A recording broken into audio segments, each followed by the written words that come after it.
죽어 으스러진 건물들 사이로 오래된 집 한 채가 덩그러니 살아 있었습니다. 이 집은 2층 집으로 1층에는 주인공과 주인공의 아버지가 살고 있었어요. 원래는 이 주인공의 오빠도 함께 살고 있었는데 어느 날 오빠는 돌연 그 집을 떠났습니다. 그리고 2층에는 얼마 전 새를 들어온 여자가 살고 있었어요. 그 여자에게는 태어난 지 얼마 되지 않은 아이가 있었는데요. 초저녁이 되면 아이가 우는 소리와 함께 그 여자가 아이를 안고 2층을 왔다 갔다 하는 발소리가 1층에 있는 사람들에게 그대로 들려왔습니다. 아무래도 오래된 집이라서 이 나무 밟는 소리가 1층에 있는 그들에게는 그녀가 어디서 어디로 이동하는지 아주 잘 들려왔거든요. 발소리에 더해서 그 여자가 아이에게 들려주는 자장가 소리도 함께 들려오곤 했습니다. 윗집 여자의 자장가 소리가 들릴 때면 이 주인공의 아버지는 네 어민 목청이 좋았었지, 밤이 늦도록 이 여자가 아이를 안고 왔다 갔다 하는 것 같은 발소리가 계속해서 들리면 없고 재울 모양이네, 버릇이 고약하게 들었어. 그렇게 윗집에서 무슨 소리가 날 때마다 한마디씩 했어요. 주인공의 아버지는 줄여서 주아라고 할게요. 주아는 만성 당뇨를 앓고 있었고 또 얼마 전에는 위를 반이나 도려내는 큰 수술을 했습니다. 그래서인지 혹은 뭐 그 전부터인지 이 주아는 자신의 건강을 되게 챙기는 사람이었어요. 큰 솥에 개구리나 두꺼비 기름, 뭐 각종 약초들을 넣고 팔팔 끓는 물을 휘휘 젓는 그 주아의 모습을 보고 있자면 주인공은 중세시대의 연금술사를 떠올리곤 했습니다. 왜 그런 분들 계시잖아요. 특히 할아버지들이 좀 그런 것 같은데 본인 몸을 엄청 살뜰히 우악스럽게 챙기는 분들, 그런 분들이 있거든요. 근데 그런 분들이 보면 조금 할머니한테 막대하는 분들이 있는 것 같아요. 할머니는 안중에도 없어요. 뭐 몸에 좋다고 하는 거는 본인이 다 드시고 심지어 할머니 걸 막 뺏어서 드시는 분도 계시고요. 근데 또 그런 할아버지 옆에 계신 할머니 분들은 또 보면 이 할아버지를 자기 자식처럼 생각을 하시는 건지 몸에 좋은 거는 본인은 절대 안 드시고 다 할아버지 챙기시느냐고 바쁘고 뭐 그런 경우가 꽤 있는 것 같더라고요. 이 주아도 그런 부류의 할아버지 같아요. 근데 이 할아버지에게는 할머니, 그러니까 아내가 없었어요. 돌아가셨거든요. 주인공의 엄마가 안 계신 거예요. 이 주인공이 기억하는 엄마는 이렇습니다. 아이를 잃은 여자, 혹은 아이를 죽인 여자, 어린 주인공을 떠나는 여자, 혹은 어딘가로 끌려가는 여자. 얘기를 해보자면 주인공의 엄마는 이 주인공의 동생을 낳았는데 그 아이가 문해증으로 태어난 거예요. 근데 사실 이 엄마는 원래도 좀 정신이 온전치 못했거든요. 아버지의 말로는 네 어미는 이미 너를 낳을 때부터 정신이 온전치 않았다. 네 엄마가 제정신일 때는 네 오빠만 있을 때 그때뿐이었어. 왜 멀쩡했던 엄마의 정신이 이상해졌을까요? 이 엄마는 제일 성숙했던, 그러니까 나이가 제일 많았던 오빠에게 항상 이렇게 말을 했어요. 네 아버지가 문란했기 때문에 내가 기영아를 낳았다. 이 엄마가 항상 이 오빠에게 하는 이 말을 보면 약간 이 아버지를 조금 엿볼 수 있죠. 가부장적이고 권위주의적인 그런 아버지였던 것 같아요. 아무튼 그렇게 정상적이지 못한 아이를 낳고 그 주인공의 엄마는 이상한 기도원 같은 사이비 종교 같은 곳에 가서 종교 의식을 막 치러요. 어느 날 주인공이 집에 돌아왔을 때 엄마가 혼자 화장대 앞에 얌전히 앉아서 막 머리를 빗고 있는 거예요. 아가는 이렇게 물었더니 엄마가 내가 인형 사줄게. 자신의 아이를 정상이 아니라는 이유로 죽인다는 건 너무 끔찍한 일이잖아요. 바로 이 아버지는 어머니를 정신병원에 입원을 시킵니다. 누구든 그랬을 거예요. 남은 자식들을 위해서 그 여자를 격리를 시키겠죠. 근데 이 주인공의 입장에서는 어머니를 잃은 셈이잖아요. 어머니를 누군가에게 빼앗긴 거예요. 그래서 알게 모르게 이 주인공은 아버지를 원망하는 마음을 품고 살아요. 이 아버지는 주인공에게 그런 엄마는 차라리 없는 게 나았을 거다. 그런 여자를 어떻게 너희들 곁에 두겠니? 사실 너도 속으로는 정신이 이상한 엄마를 병간호하지 않아서 다행이라는 생각하지 않니? 근데 또 이런 비극적인 상황에서 원망할 사람이 필요할 수 있잖아요. 엄마가 미친 것의 원인을 아버지라고 생각을 했기 때문에 또 아버지를 되게 주인공은 미워하고 상종하고 싶어 하지 않지만 주인공은 노처녀가 될 때까지 이 아버지 곁에서 떠나지 않아요. 떠나지 않는 게 아니라 아마 못 떠나는 걸 거예요. 조금 사회에서 한 발짝 떨어져 있는 그런 부류의 사람으로 보여요. 아침마다 그녀가 거울 앞에 서면 이 거울 속의 그녀는 건조한 얼굴 위에 자잘자잘한 주름들이 지나다니고요. 그리고 왜인지 그녀는 자꾸 현기증이 나고 구역질이 납니다. 어쨌든 그녀는 자신의 상태가 어떻든 간에 어제와 같은 오늘을 살려고 굉장히 노력하는, 그녀는 하루의 패턴을 일정하게 지키고 또 변화를 주지 않으려고 노력하면서 사는 사람입니다. 그러다 보니까 좀 집안에 갇혀서 살아요. 하지만 같이 사는 사람, 그러니까 이 유일한 가족이라는 사람이 자신이 미워하는 사람이잖아요. 아버지와 그녀는 소통도 원활하지 않고요.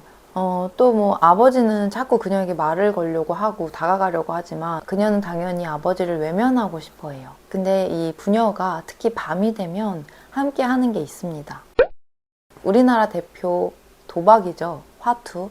그러니까 이 고스톱을 둘이서 치는 거예요. 맨 처음 말했다시피 이 주인공의 집 말고 이 주변은 공사가 막 한창인, 그러니까 폐허죠. 얼마나 고독하겠어요. 그리고 그 밤, 그 지겨운 시간을 채우기 위해서 이 늙은 홀아버지와 노처녀가 유일하게 하는 저녁의 게임이에요. 원래 주인공의 오빠도 함께 해서 셋이서 게임을 해왔었는데 오빠가 집을 나갔죠. 아마 이 집안의 감도는 그런 공기들을 이겨내지 못해 오빠가 사라지면서 더더욱 이 둘이서 하는 의미 없는 고스톱을 치게 되는 겁니다. 그들이 치고 있는 화투장은 또 되게 오래돼서 이 뒷면에 스크래치가 다 나 있어요. 마주보면 그가 무슨 패를 갖고 있는지 다 보일 정도로.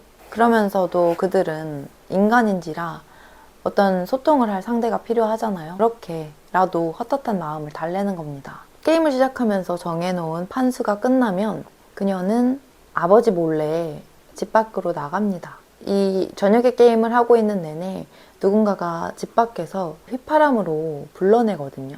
주인공의 과거 기억에 지금이 아니라 과거요. 밤이 되면 그 소녀는 휘파람 소리와 함께 그녀를 찾아오곤 했습니다. 그 소년에게서는 마른 꽃 냄새가 났어요. 어느 날 그녀가 붉은 리본을 머리에 묶고 그 소년을 만나러 나가자 그 소년이 그 붉은 리본 너무 안 어울린다고. 그러자 그녀는 웃으면서 그 리본을 풀고 생각합니다. 그래, 내 나이에 어울리지 않는 리본이지. 이런 붉은 리본은 미친 사람이나 몸을 파는 사람들이 하는 거지. 어느 날부턴가 이 소녀는 그녀를 찾아오지 않게 되고 시간이 흘러서 노처녀가 된 지금 그녀에게 휘파람을 불면서 찾아온 남자는 그녀와 아무 의미 없는 관계를 맺는 사람입니다. 집 밖을 나갔을 때 펼쳐지는 그 폐허 중에 한 집을 골라서 그들은 그 차가운 시멘트 바닥 위에서 관계를 맺는 거예요. 그녀는 요즘 들어서 생활이 너무 빠듯해지고 또 몸도 안 좋아지고 그래서 그에게 평소 하지 않던 돈을 조금 요구해요. 그녀가 돈을 요구하자 그는 침을 퇴 뱉으면서 처음엔 안 그러더니 네 그럴 줄 알았다. 지금은 없고 다음에 줄게 라고 합니다. 그와 그렇게 짧게 시간을 보내고 그녀는 바로 집으로 돌아와요. 아버지는 아직도 화투를 만지작거리고 있었고 자신의 방으로 들어가서 불을 끕니다. 그러고 바닥에 눕습니다. 아직까지도 2층에 있는 그 아이의 엄마는 아이를 재우지 못했나 봐요. 계속해서 삐걱삐걱대는 소리와 함께 왔다 갔다 아이를 재우고 있는 발소리가 들립니다. 거기에 더해서 이제 자장가 소리도 나긋하게 들려오는데요. 주인공은 그 여자의 자장가 소리를 들으면서 희미한 웃음을 지어 보입니다. 이번 소설은 오정희 작가의 저녁의 게임이라는 소설입니다.